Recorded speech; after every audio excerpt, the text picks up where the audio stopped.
మేఘాల్లో సన్నాయి రాగం మోగింది, మేళాలు తాళాలు వినరండి.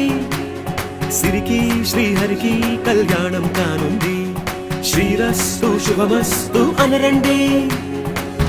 అచ్చతలు గంటో పెళ్లికి అర్థం చెప్పారంటూ, మెచ్చదగు ముచ్చట ఇది అని సాక్ష్యం చెబుతామంటూ, జనులంతా జై కొట్టేలా జరిపిస్తామండి.